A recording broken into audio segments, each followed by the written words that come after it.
LS கோமாதா சேனல்ல இருந்து பேசுறேம்மா. இந்த பாருங்க, இன்னைக்கு கருப்பு மூக்கல்ல வச்சு நான் சென்னை பண்ணி காட்டுறேன். இந்த பாருங்க, 1/4 கிலோ மூக்கல்லையே நைட்டே ஊற வச்சுட்டேன். காலையில வேக வச்சு வச்சிருக்கேன். 1/4 கிலோ மூக்கல்ல இது.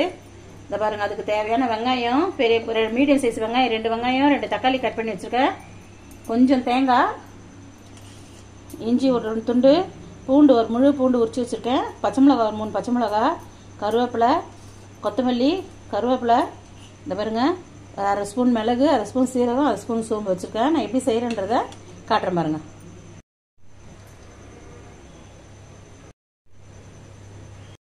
இந்த மிளகு சீரகம் வெறும் கடாயில போட்டு வறுத்து எடுத்துக்கிறோமா.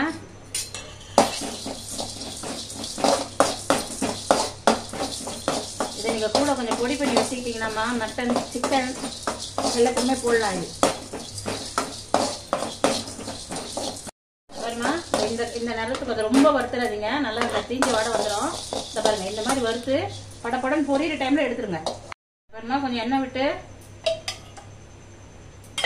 இந்த பாருங்க, இஞ்சி, பூண்டு, பச்சை மிளகாய் வதக்கிக்கிறேன். நான் எல்லாம் அரைச்சி ஊற்ற போறேமா, அதனால நான் வதக்கிக்கிறேன்.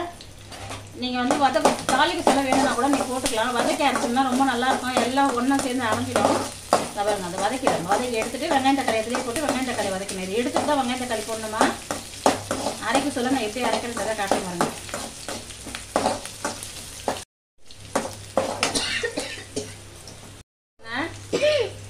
வதங்கிச்சு பாருங்க, எடுக்கிறேன். பூண்டு வந்து நீங்க தோலோட போடுறதா 2 கட் பண்ணி போடுங்கம்மா, இல்லைன்னா வெடிக்கும். பச்சை மிளகாவையும் கட் பண்ணி போடுங்க, 2 உடச்சு கூட போட்டுருங்க. கட் பண்ண முடியலன்னா கூட வெடிக்கும், மூஞ்சிலெல்லாம் அடிக்கும், பார்த்து செய்யுங்க. இதுலயே வந்து வெங்காயத்தையும் தக்காளியும் போட்டு நல்லா வதக்கிடலாம்.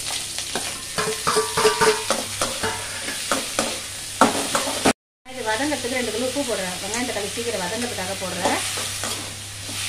வதங்கிட்டோன்னா காட்டுற மாதிரி. இந்த பாருமா, வதங்கிடுச்சு.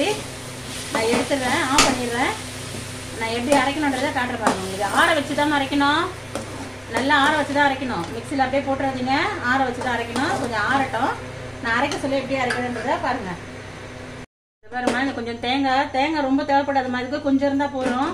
பாருங்க, அந்த பச்சை மிளகாய், இஞ்சி, பூண்டு முதல்ல வதக்கணும் இல்லைங்களா, எண்ணெயில அதை இதில் போட்டுறேன். போட்டு அரைச்சிக்கிறேன் பாருங்க. இதை அரைச்சிட்டு அதுக்கப்புறமா தான் வெங்காயம் தக்காளி போடணும். இதை நைஸா அரைச்சிடணும். வெங்காயம் தக்காளி போட்டு சும்மா 1 பாதிமா தட்டி எடுத்துடணும். அப்புறமா அதை அரைச்சிட்டேன். இதுலேயே வெங்காயம் தக்காளி எல்லாம் போடுற பாருங்க.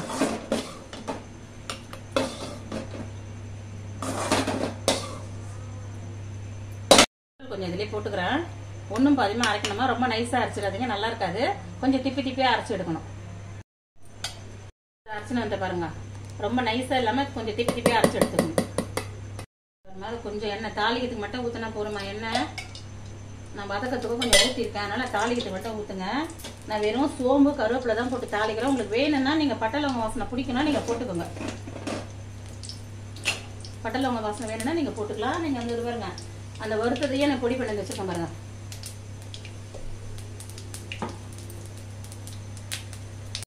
சோம்பு பொரிஞ்ச உடனே கருவேப்பிலை போடுங்க. கருவேப்பிலை போட்டோன்னா எடுத்து அரைக்கணும்.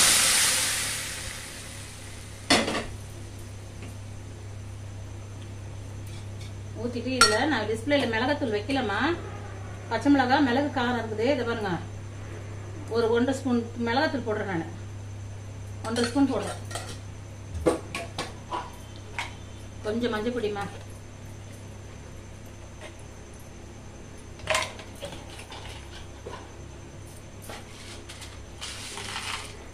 உப்பு 1 ஸ்பூன். முதல்ல நம்ம வந்து வதக்கிறதுக்கு கொஞ்சம் போட்டிருக்கோமா. 1 ஸ்பூன் உப்பு, இது 1 ஸ்பூன் போடுறேன். நீங்க வேணும்னா அதுக்கப்புறம் பார்த்துன்னு போட்டுக்கலாம்.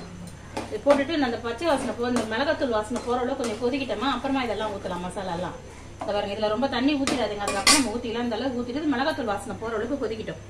கொதிச்சோன்னா நான் உங்களுக்கு காட்டுறேன். கொதிச்சிடுச்சு. நீங்க வெள்ளை கடையில கூட பண்ணலாமா. வெள்ளை கடையில சென்னா பண்ணணும்.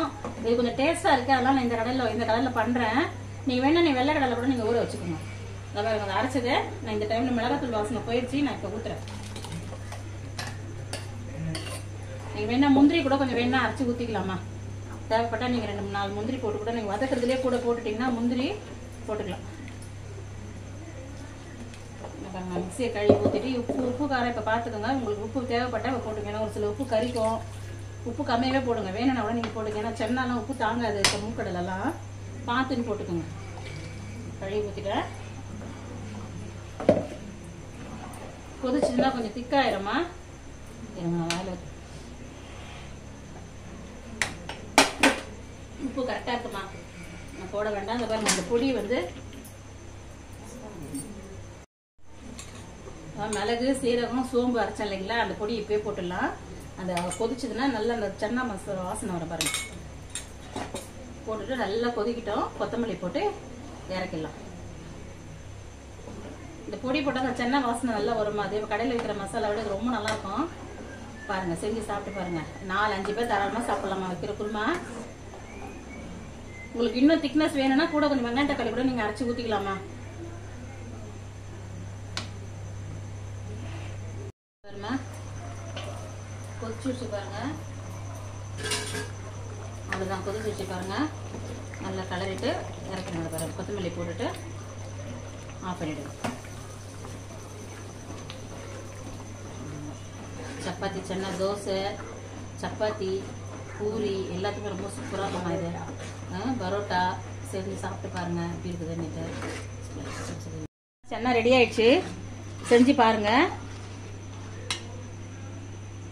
இந்த பாருமா சென்னா, இந்த பாருங்கம்மா, இது மைதா சப்பாத்தி செம்ம சாஃப்டா இருக்கு பாருங்க. கொஞ்சம் தயிர் ஊட்டி பிசைஞ்சு வச்சேன் நான். இந்த நாளைக்கு இது வேணா நான் சுட்டு காமிக்கிறத பாருங்க. செஞ்சு சாப்பிட்டு பார்த்துட்டு எப்படி இருக்குன்றத கமெண்ட்ல சொல்லுங்க. லைக் பண்ணுங்க, ஷேர் பண்ணுங்க, சப்ஸ்கிரைப் பண்ணுங்க. நன்றி, வணக்கம்.